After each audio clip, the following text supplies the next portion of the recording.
Assalamualaikum warahmatullahi wabarakatuh. Selamat siang, Cedaralun dan saudara kami dimanapun Anda berada di Pulau Sumatera.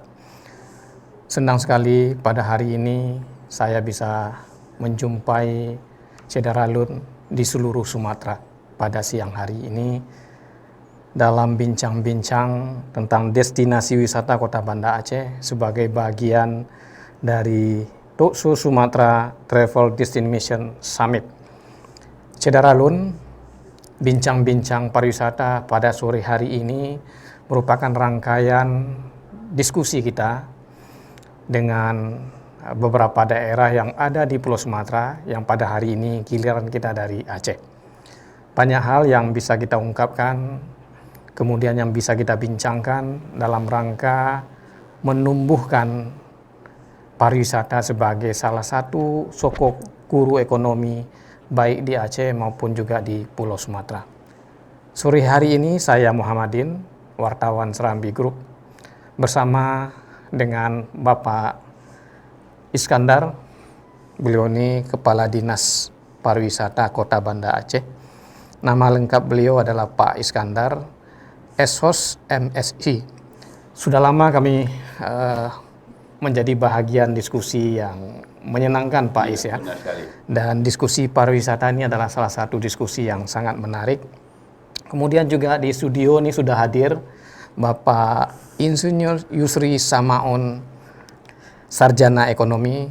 Beliau ini adalah Ketua Perhimpunan Hotel dan Restoran Indonesia Provinsi Aceh. Di samping sebagai Ketua PHRI, beliau ini juga adalah pengusaha yang bergerak di perhotelan, kemudian juga di retail. Assalamualaikum Pak Yusri. Waalaikumsalam. Waalaikumsalam. Apa kabar nih Pak Is dengan Pak Yusri ini? Kabar baik Pak. Kabar baik. Ya. Kabar baik. Sebelum kita mulai bincang-bincang pada sore hari ini, saya informasikan dulu, ini adalah bagian dari roadshow kita untuk beberapa provinsi yang ada di Sumatera. Kita mulai dulu dari Aceh. Mudah-mudahan dari berbincang kita pada sore hari ini Pak Is, Pak Yusri, kita juga bisa menggali informasi yang ada di daerah lain, sekaligus juga menawarkan kepada pihak lain untuk datang berkunjung ke Aceh. Baik, kita mulai aja Pak Is. Saya mulai dulu Pak Is. Baik. Pak Is, ini ada hal yang agak rumit kita hadapi. Yang pertama ini adalah musim pandemi. Sudah 1,5 tahun praktis. Salah satu sektor yang paling terpukul itu adalah pariwisata. Karena penerbangan dibatasi, ruang gerak juga dibatasi, kemudian juga perhotelan dan sebagainya itu juga dalam rangka social distancing juga terpaksa dibatasi. Nah, ini kira-kira nih bagaimana gambaran kita yang sudah terjadi dan kemudian apa yang akan kita lakukan ke depan ini, Pak Is? Silakan. Ya, terima kasih Pak Muhammadin. Memang sejak terjadinya pandemi COVID-19 di Indonesia pada umumnya dan juga di Aceh pada khususnya, memang sektor pariwisata ini turun sangat drastis ya, sangat berimbas lah terhadap pandemi COVID-19 itu sendiri. Di tahun 2019 saja kita sampaikan bahwa jumlah kunjungan wisata ke Banda Aceh ini mencapai 503.000 di tahun 2019. Wah, cukup baik besar itu ya. Domestik maupun mancanegara. Akan tetapi pada saat masa pandemi COVID-19 di tahun 2020 ini turun drastis, yaitu menjadi 175.000 kunjungan wisata. Tetapi kunjungan wisata ini didominasi oleh kunjungan wisata lokal dan domestik. Kemudian di tahun 2021 juga masih terjadi penurunan lah ya, karena ini juga dampak daripada COVID itu sendiri. Imbasnya pada awal-awal terjadi pandemi ini adalah imbasnya kepada hotel terutama. Karena tidak ada kunjungan, tentu hotel pada saat itu banyak yang tutup. Sampai beberapa bulan itu mereka tutup. Dan juga banyak juga karyawan yang dirumahkan untuk sementara pada saat itu. Tetapi ini berlangsung hampir sekitar 3-4 bulan. Kemudian setelah Lebaran Haji tahun 2020, ini sudah mulai membuka sedikit demi sedikit, walaupun tingkat kunjungan wisatanya juga masih sangat rendah pada saat itu. Memang kemudian ada satu kebijakan pemerintah, yaitu dalam rangka mendorong geliat ekonomi terutama di bidang pariwisata. Pada saat itu pemerintah memberikan semacam hibah, dana hibah kepada hotel-hotel yang ada di Kota Banda Aceh. Kalau kami Kota Banda Aceh, tetapi dengan persyaratan-persyaratan yang sudah ditentukan. Itu dana hibah itu bisa mencapai 4,5 miliar dan itu sudah disalurkan sehingga operasional hotel itu ya bisa berjalan sebagai insentif juga lah ya Pak Is. Baik. Bagaimana dengan kuliner? Kuliner juga terdampak juga daripada pandemi ini.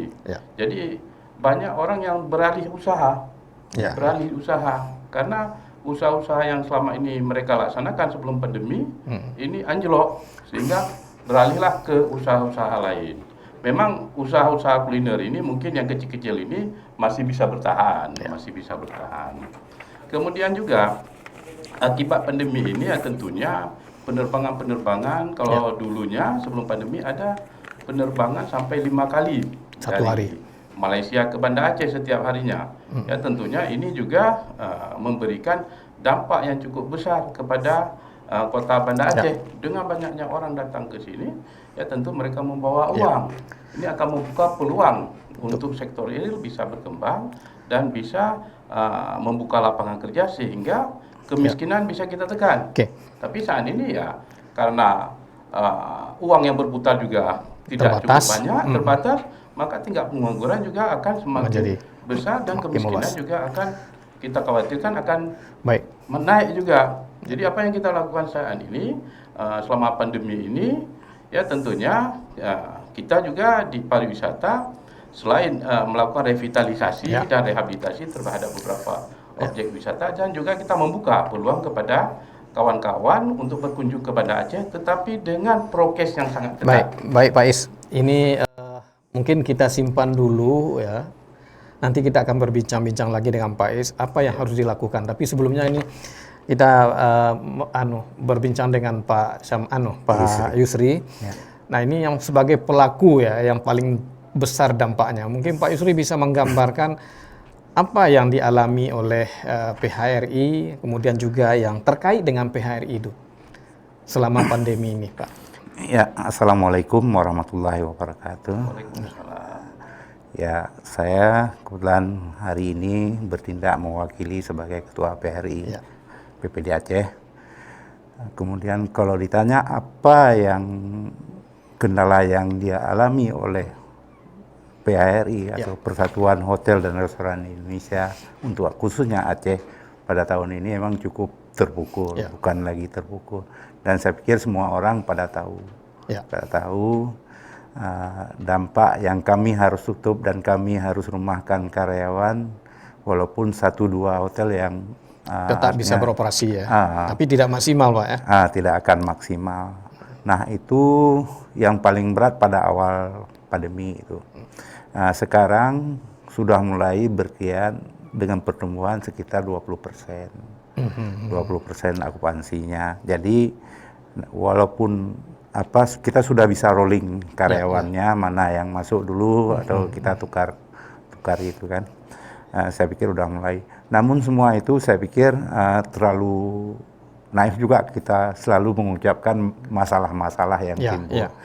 Sekarang kalau lebih condong, kalau saya, mari kita ajak mau kemana kita ke depan. Otomatis saya pikir masyarakat Aceh, khususnya Banda Aceh, sudah selalu cukup siap mendukung yang kita bahas, rencana kita ke depan, saya pikir itu dulu. Baik Pak Yusri, ini kembali dengan Pak Is.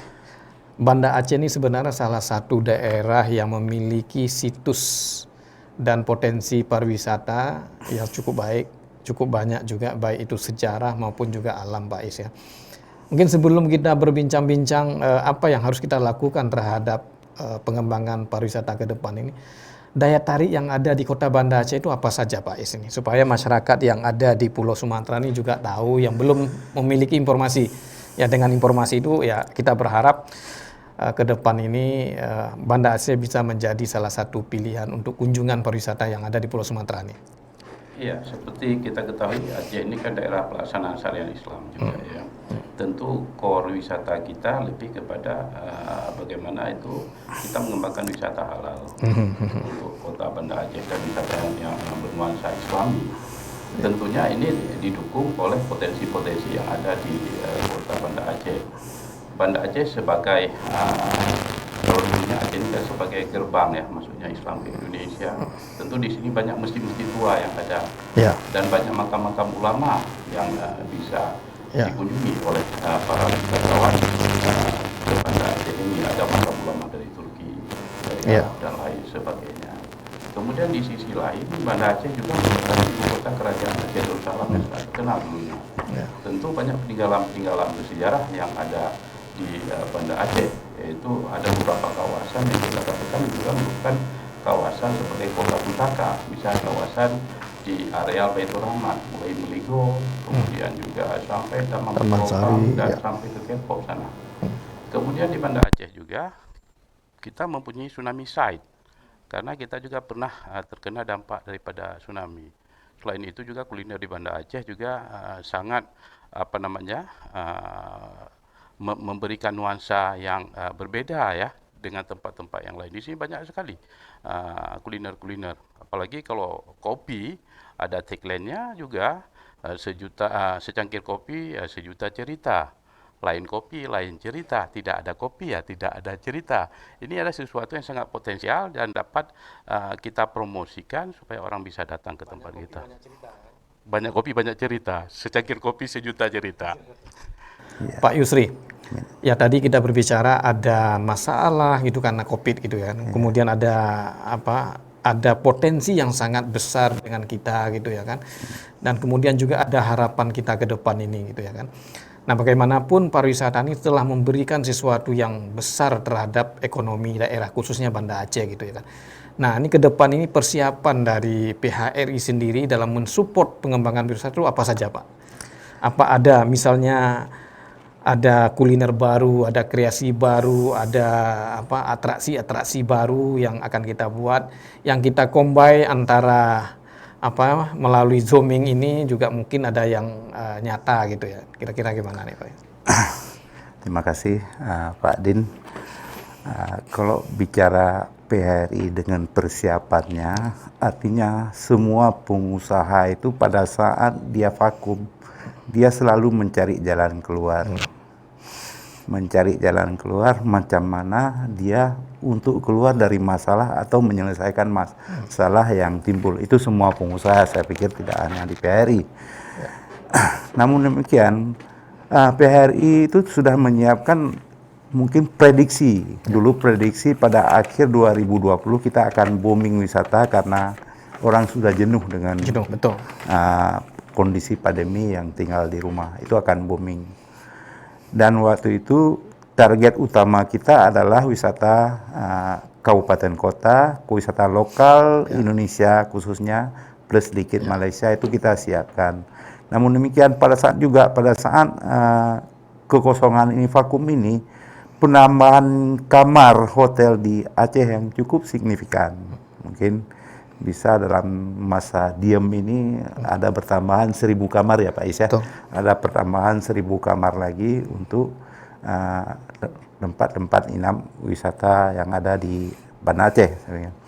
Kemudian juga gitu juga dengan kuliner. Kuliner karena yang pertama disebabkan oleh banyaknya pengangguran yang dimunculkan sehingga nggak ada pilihan, dia juga harus hidup. Sehingga ada yang buka kuliner baru, ada yang melanjutkan atau membesarkan kuliner yang sudah ada. Saya pikir ada 2 paten kita Aceh, yang pertama Islami, yang kedua kuliner yang cukup terkenal di Aceh, yang itu saya pikir tidak ada orang yang tidak ingin. Semua orang terlibat dengan kuliner itu. Pasti semua orang Indonesia itu ingin datang. Dan saya yakin sekali, banyak sekali yang telepon saya, kapan saya bisa datang ke Aceh, kapan saya bisa datang ke Aceh. Alhamdulillah, harapan kita dengan teman corona ini cepat selesai, dan mereka bisa hadir, dan Aceh sudah siap Alhamdulillah. Baik Pak Yusri, ini kita kembali ke Pak Iskandar ini. Pak Is, itu pemerintah Kota Banda Aceh sendiri kan punya roadmap ya, punya peta jalan untuk pengembangan pariwisata. Kita tidak lihat ke belakang, tapi kita lihat ke depan ya. Mungkin Pak Is bisa memberikan gambaran kira-kira arah pengembangan pariwisata kita ke depan, supaya juga masyarakat kita yang dari luar itu tahu apa daya tarik yang memang disiapkan oleh Kota Banda Aceh, sehingga membuat mereka mau mengambil keputusan Banda Aceh adalah salah satu daerah yang layak kunjung gitu.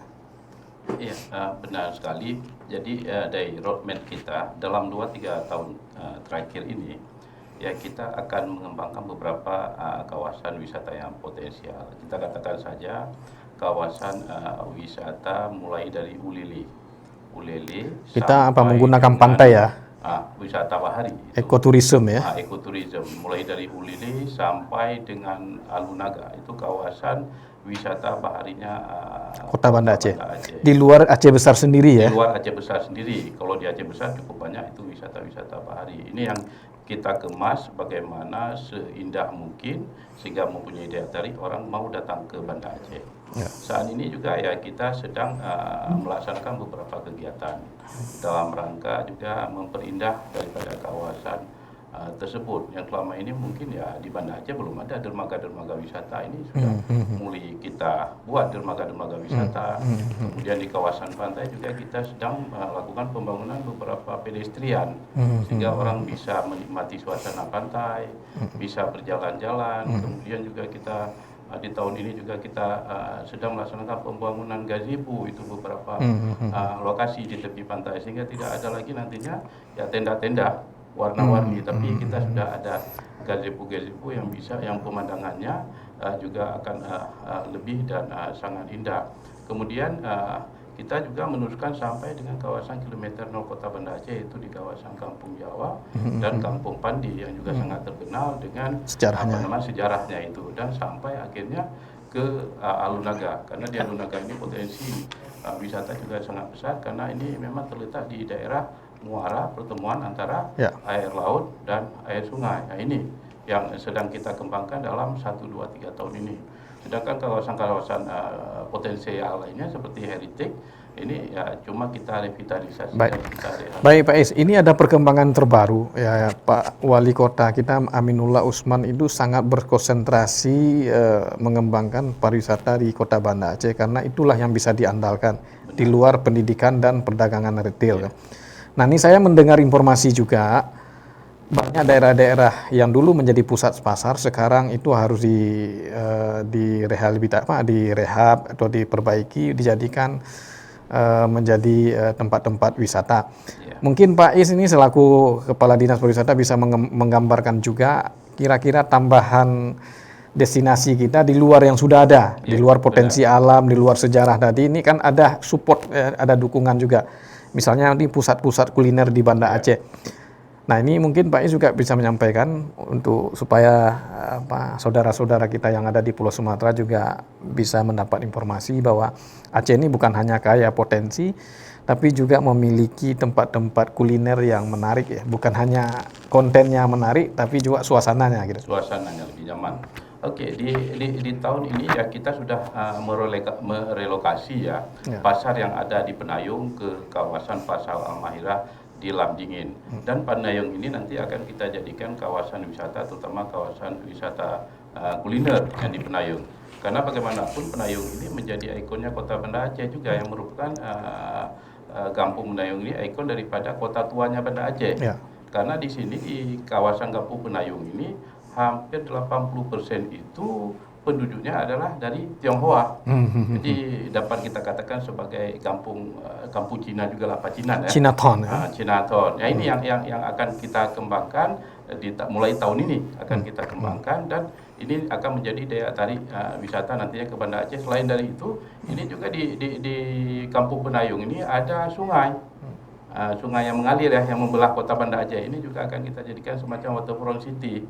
Karena di sini juga banyak kapal-kapal yang bersandar, terutama kapal nelayan. Ini akan menjadi suasana baru bagi pariwisata Kota Banda Aceh ke depan.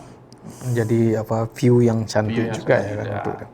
Baik Pak Is, Pak Yusri, ini pengembangan pariwisata ini kan tidak lepas dari sumber daya manusia. Iya, betul. Nah, selama COVID ini sumber daya manusia banyak yang korban tanda petik ya kan. Ya. Dan ini kita harus melatih kembali gitu ya kan. Dan ini pekerjaan yang tidak mudah. Kembali menarik mereka untuk bekerja kembali di sektor wisata ini. Termasuk juga kalau ini kunjungan makin tinggi, kita memerlukan sumber daya manusia yang standar supaya pelayanan di pariwisata kita juga bagus. Nah, kira-kira dari PHRI sendiri dalam rangka persiapan SDM ini apa yang perlu dilakukan, Pak? Ya. Masalah ketenaga kerjaan Ya. otomatis ya, itu masalah ketenaga kerjaan. Sementara ada beberapa kemarin yang dirumahkan, Ya. ada dirumahkan. Namun demikian banyak di antara mereka itu belum lepas, Pak. Artinya dirumahkan sementara, kemudian akan kalau masih ada kesempatan, masih ada orangnya, masih bisa akan dipekerjakan kembali. Dan itu kepada tenaga kerja yang dirumahkan kemarin. Ya. Artinya sampai masih habis masa pandemi, mereka bisa balik bekerja kembali. Namun demikian kita lihat dari perkembangan tenaga kerja yang ada di Aceh, saya lihat cukup banyak. Ya. Cukup banyak pengangguran dan punya potensi semua. Cuma sekarang yang jadi masalah bagi kita adalah kita mau melatih sekarang mereka mau dipakai kemana, Ya. mau dipakai kemana. Itu seiring dengan berjalan okupansi naik, saya pikir itu bukan jadi Kendala. persoalan bagi PRI. Hanya Yang jadi menunggu waktu permasalahan bagi PRI adalah saya pikir dukungan masyarakat. Mari sama-sama kita mendukung supaya para wisata kita maju. Mari kita sama-sama mendukung silaturahmi sebagai syariah kita. Semoga para wisata Bisa jadi soko guru juga. soko guru atau menjadi tulang punggung ekonomi Banda Nah, Aceh. kalau menurut menurut Pak Yusri sendiri, kira-kira prospek ke depan ini apa lebih baik dibanding yang sebelumnya, atau kita juga akan berat juga gitu? Saya pikir janji Allah itu selalu lebih baik ke depan. Lebih baik ke depan. Hari esok lebih baik daripada hari esok ini. lebih baik Dan daripada itu harus hari ini. optimis gitu ya? Iya, enggak ada cerita itu. Kalau itu apakah harga mati katanya. Harga mati. Baik Pak Is, ini kan kemarin itu wisatawan yang datang ke Aceh banyak dari luar negeri, Malaysia kan, kemudian juga dari Pulau Sumatera, kemudian ya juga ada dari lokal kita di sini juga. Nah, ini sekarang kan penerbangan dari Malaysia terhenti, kan, penerbangan dari luar juga frekuensinya menurun. Kemudian juga ada social distancing ya, yang menyebabkan mobilitas orang ke kota Banda Aceh berkurang. Nah, kira-kira ke depan ini sasaran atau prioritas pasar kita kemana nih Pak Is ini? Ya, karena kunjungan wisata dari luar negeri sudah dibatasi ya, karena tidak ada penerbangan, ya tentu kita lebih berorientasi atau fokus kita adalah wisatawan domestik ya, terutama yang ada di kawasan Sumatera ini, apakah Sumatera Utara, Sumatera Barat, Riau, kemudian Pekanbaru, Bengkulu, sampai dengan target kita juga ya daerah Jawa seperti Jawa Barat dan lain sebagainya. Ini target wisatawan kita yang akan berkunjung ke kota Banda Aceh dengan harapan, karena menurut gambaran yang kita lihat bahwa wisatawan domestik ini memberikan dampak ekonomi yang cukup besar. Biasanya mereka kalau berbelanja ya lebih royal sedikit ya, karena mereka akan membeli oleh-oleh kepada tetangga dan lain souvenir lah sebagainya. Jadi di lain pihak juga ya kita juga harus siap dengan 16 subsektor ekonomi kreatif. Jadi pada saat mereka datang ya tentunya mereka akan membeli souvenir yang ada di kota Banda Aceh. Kemudian juga mereka juga tentunya akan menikmati makanan yang ada di Kota Banda Aceh dan lain sebagainya. Nah, kami juga walaupun dalam keadaan pandemi sebagaimana saat ini, promosi ini terus kita galakkan, yaitu melalui media-media digital yang ada di tempat kita, dan kita juga ada komunitas-komunitas yang selalu mempromosikan Kota Banda Aceh. Ada komunitas daripada duta wisata, kemudian ada komunitas Genpari, dan ada komunitas-komunitas lain yang selalu mempromosikan Kota Banda Aceh. Jadi promosi ini tetap berjalan, karena pada prinsipnya apapun kita buat, kalau orang tidak tahu tentu mereka tidak akan datang. Ya, betul. Baik Pak Is, tadi Pak Is menyebutkan bahwa jumlah wisatawan tahun 2020 yang ke Aceh itu sekitar 170-an ribu orang gitu. Kalau boleh digambarkan dari 170.000 itu yang dominan dari mana itu Pak Is?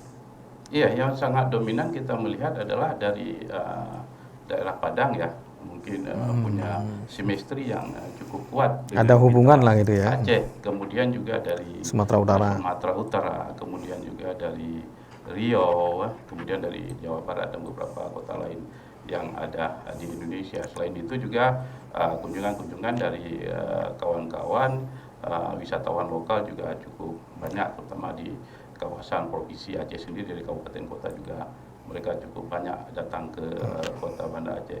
Biasanya kunjungan ini akan membludak pada saat memang ya libur-liburan panjang. Nah, ini termasuk akan juga sekali. Lebaran gitu ya. Pada saat Lebaran, kemudian libur sekolah dan lain sebagainya. Dan Banda Aceh juga diuntungkan sebagai ibu kota provinsi karena kita bisa menjadi daerah transit pariwisatanya kalau mereka ingin datang ke kabupaten kota yang ada di Kota Banda Aceh, termasuk Sabang, Aceh Besar, Aceh Barat dan lain sebagainya. Itu melalui Banda Aceh. Melalui Banda Aceh. Sementara yang dari lokal sendiri, dari kabupaten-kabupaten lain nih mungkin terkendala juga beberapa waktu ini Pak Is ya? Iya, benar sekali. Karena ada pembatasan-pembatasan yang dilakukan oleh pemerintah dalam rangka untuk menekan angka penyebaran COVID. Saat ini kita ada beberapa objek wisata Pak yang kita lakukan penutupan pada hari-hari libur, terutama Sabtu, Minggu, dan hari libur nasional lainnya. Karena tingkat kunjungan wisata yang cukup tinggi di kawasan-kawasan tersebut, seperti di kawasan Ulele, kemudian kalau di PLT di Apung itu tsunami site kita itu cukup banyak. Kalau di PLT di Apung yang merupakan kawasan wisata indoor itu bisa mencapai 3.000 lebih kalau hari-hari libur. Pada hari-hari libur. Padat, sehingga kita pada hari libur ini terpaksa kita hentikan gitu Pak. Kita kurangi ya. Kita kurangi. Tetapi pada hari lainnya, Senin sampai dengan Jumat, ya tentu kita buka dengan melakukan pengendalian yang cukup ketat terhadap protokol kesehatan. Begitu juga di kawasan Ulili, Sabtu Minggu itu macetnya luar biasa. Ya.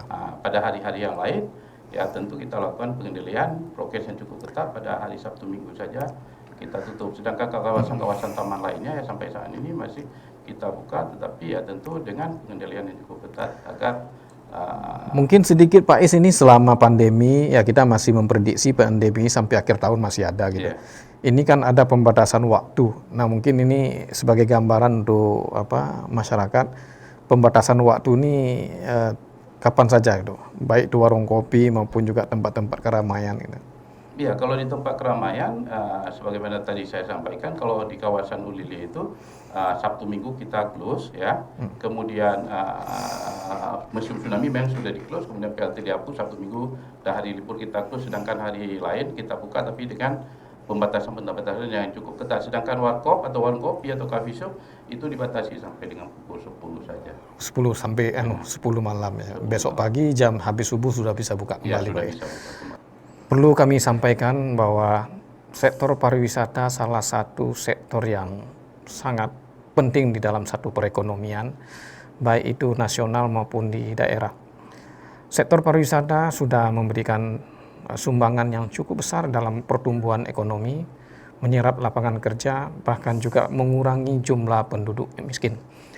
Oleh sebab itulah, hampir seluruh daerah yang ada di Indonesia mengambil peran besar untuk mengembangkan pariwisatanya, karena ini adalah salah satu sektor yang berpengaruh besar dalam peningkatan kesejahteraan masyarakat, termasuk diantaranya adalah Provinsi Aceh dan lebih khusus lagi Kota Banda Aceh.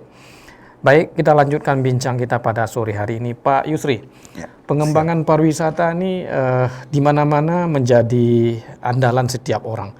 Dan semua mengandalkan potensi alamnya, mengandalkan juga situs-situsnya, mengandalkan juga kulinernya gitu.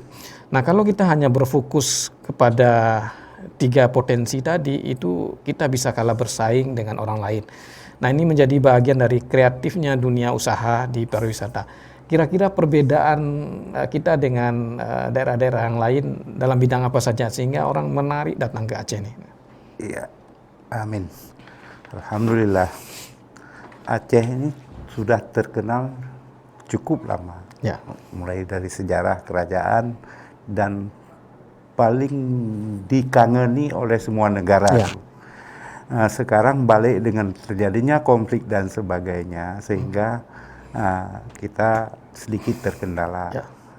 Namun badai telah berlalu. Sekarang setelah MOU Helsinki, Perdamaian lah ya. perdamaian, Aceh tidak berpikir lagi untuk ke arah yang harus berperang, ke arah nuklir. Aceh sekarang sudah siap menyambut saudara-saudara atau tamu-tamu di daerah atau di negara lain yang hadir ke Banda Aceh. Otomatis apa yang disajikan, Ya. tentu saja yang pertama, Aceh itu masih cukup natural yang disajikan. Baik itu adat istiadat yang islaminya, Ya, yang unik lah ya. yang unik, maupun pantai yang masih natural, kemudian pasar yang masih natural, bukit-bukit atau gunung-gunung yang masih natural, yang artinya berbeda dengan daerah-daerah yang di kota maju yang mereka sudah banyak dapatkan, sudah banyak kayak di Bogor, Ada sudah polusi banyak dan sebagainya gitu. itu sudah banyak didapatkan. Di sini natural sekali, baik rumah penduduk yang rumah adat dia lihat, baik petani kopi yang harus memetik dengan tangannya, orang memotong padi dengan sadapnya, Mungkin masak dengan kayu gitu. masak dengan kayu, kopi dihidang dengan kayu, Ikannya tanpa kena pakai es gitu. ikan yang segar. Semua saya pikir kalau orang belum datang ke Aceh, memang belum tahu tentang Aceh. Tapi bagi yang sudah pernah datang ke Aceh, selalu ingin kembali ke Aceh, baik menikmati sajian Jadi kopinya. daerah yang dirindukan lah kira-kira gitu. Pak. Betul sekali itu, Pak. Baik Pak Yusri ini. Tadi kita mencari perbedaan yang unik-unik, tetapi kita harus mengkoreksi diri juga. Karena bagaimanapun orang datang kemari melihat kitanya gitu ya kan. Ini juga menyangkut kebiasaan-kebiasaan masyarakat kita, menyangkut kebersihan gitu kan, menyangkut juga perilaku, kemudian juga menyangkut keamanan.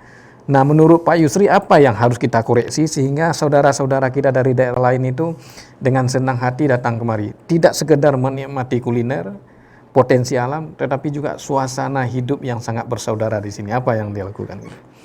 Saya pikir kurang senyum, kurang bersih, kurang itu masih sudah nggak ada lagi. Kita nggak perlu berandai-andai lagi, karena saya bilang badai telah berlalu. Sekarang masa konflik sudah tidak ada.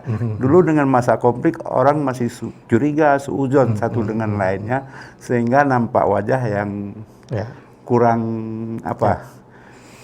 kurang normal, artinya kurang ceria. Ada beban psikologis lah kira-kira. Beban psikologis. Kalau sekarang nggak ada lagi. Saya yakin betul itu nggak ada lagi. Semua masyarakat mau mak-mak, mau adik-adik, saya kira mulai di sosmed kita lihat sudah ceria.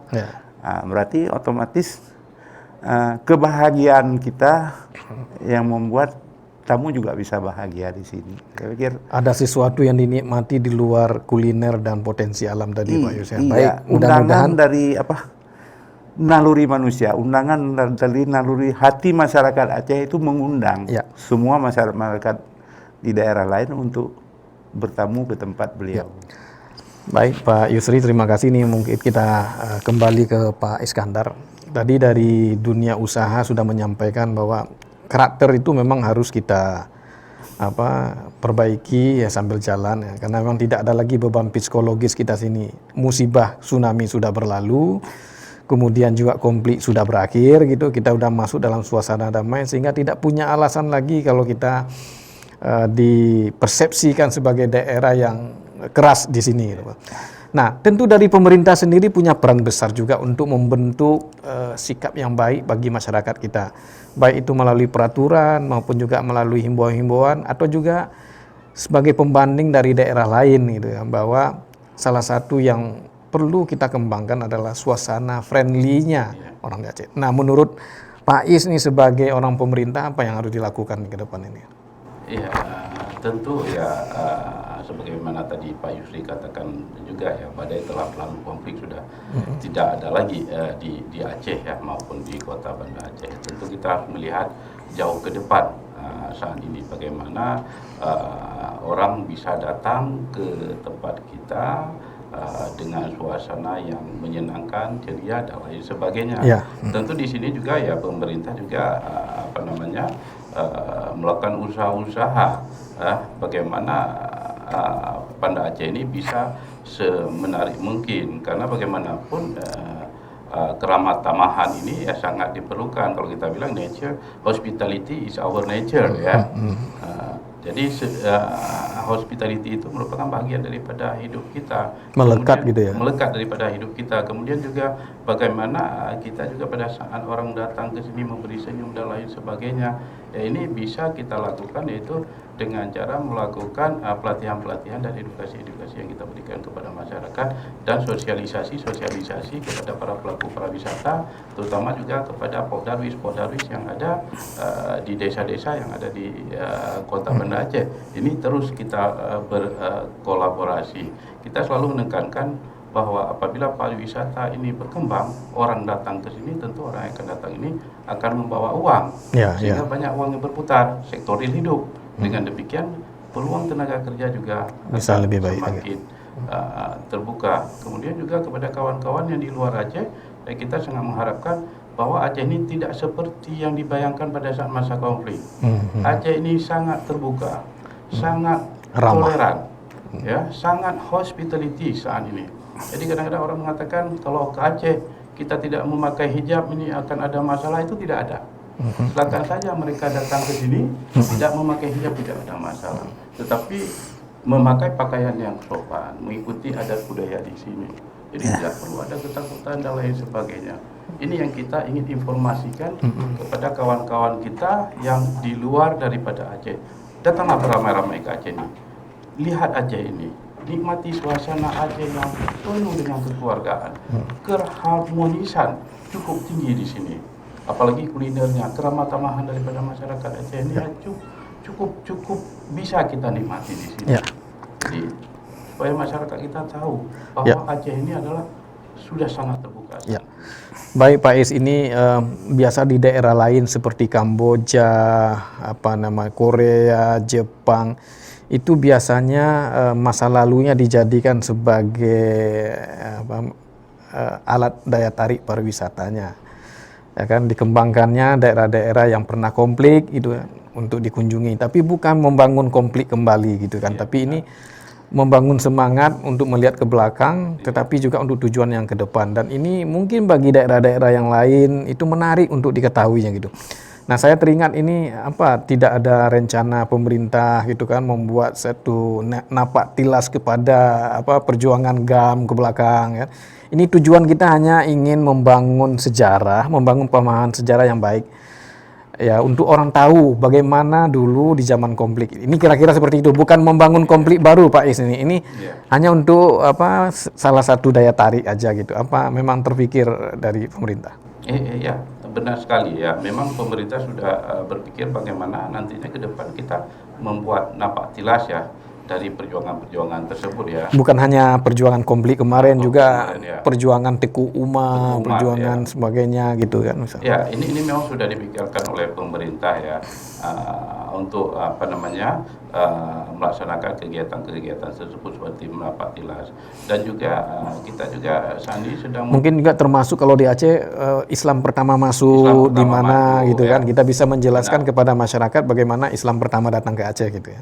Ke Nusantara. Ya, benar. Sekarang ini ya pemerintah sedang mempersiapkan beberapa konsep ya ya, kita katakanlah di Kota Banda Aceh kita ingin mengembangkan kembali kawasan Kampung Pandi itu nanti. Ya, kawasan sejarah gitu ya. Kawasan sejarah Kota Banda Aceh. Napak tilasnya. Ya. Napak tilasnya sebagai kerajaan pertama yang ada di Banda Aceh lah, Ya, di Aceh kita katakan. Kemudian juga ya kita setiap tahunnya ya kita melakukan tsunami bike ya. Setiap tahunnya. Yang memperbanyak event lah ya, salah satu ya. Event tsunami bike yaitu kita dengan sepeda mengelilingi tempat-tempat yang pernah terkena tsunami. Nah, ini juga kita lakukan setiap tahunnya. Ini juga akan mendatangkan akan menarik ya kunjungan wisata dari luar ya. Ini kita kadang-kadang kerjasama dengan beberapa negara termasuk daripada Jepang, Higashima Tsushima biasanya sangat aktif. Ya. Kemudian Pak Yusri nih, sebelum kita akhiri bincang kita sore hari ini, pengembangan wisata itu tidak terlepas dari infrastruktur juga gitu ya kan. Betul. Baik itu transportasi, penginapan, termasuk juga lembaga keuangan. Iya. Nah, kira-kira apa himbauan Pak Yusri kepada pemerintah, kepada kalangan perbankan untuk mendukung pariwisata ini sehingga pengembangan pariwisata di dalam bidang yang lain itu sejalan, pengembangan infrastruktur untuk mendukung pariwisata sejalan juga untuk pengembangan lembaga keuangan untuk mendukung pariwisata ini. Bagaimanapun mereka bawa uang, kalau lembaga keuangannya tidak memadai, tidak welcome, itu juga akan menjadi problem bagi kita gitu ya. Nah, kira-kira himbauan Pak Yusri selaku pengusaha, selaku perkumpulannya apa yang harus dilakukan gitu ya? Ya, amin Mbak. Segala sesuatu wacana manusia itu adalah tuntunan dari Allah semata atau tuntunan Rasul semata. Itu kita harus yakini dulu sebelum kita bicara ke depan. Kemudian harapan kita misalnya sebagai pengusaha untuk menunjang wisata dan masyarakat wisata Aceh itu yang pertama seperti penerbangan yang minta harus ditambah atau schedule yang sudah dulu nggak ada sekarang cepat-cepat diadakan kembali, negosiasi dengan India hari itu yang sudah berjalan separuh mungkin dijalankan kembali. Kemudian untuk menunjang tingkat daya beli souvenir yang ada mungkin seperti bagasi. Kemarin yang masuk kita Lion itu nggak terima bagasi sehingga nggak bawa pulang apa-apa, jadi uang nggak dibelanjakan kemari. Kemudian balik ke investasi juga yang sekarang yang lagi booming karena hoax kali ya. Tapi itu juga menarik bagi pengusaha Indonesia untuk datang ke Aceh ya, khususnya dari Jawa Timur, Jawa Tengah dan Padang, karena hoax mereka akan terjadi tsunami 29 meter dan alhamdulillah sudah banyak juga yang cari tanah ke Aceh, ingin pindah ke Aceh karena di pandangan mereka Aceh adalah tempat yang aman ke depan. Itu juga ada investor yang mulai masuk, termasuk mencari tanah saya lihat. Itu alasannya itu dia mau pindah kemari.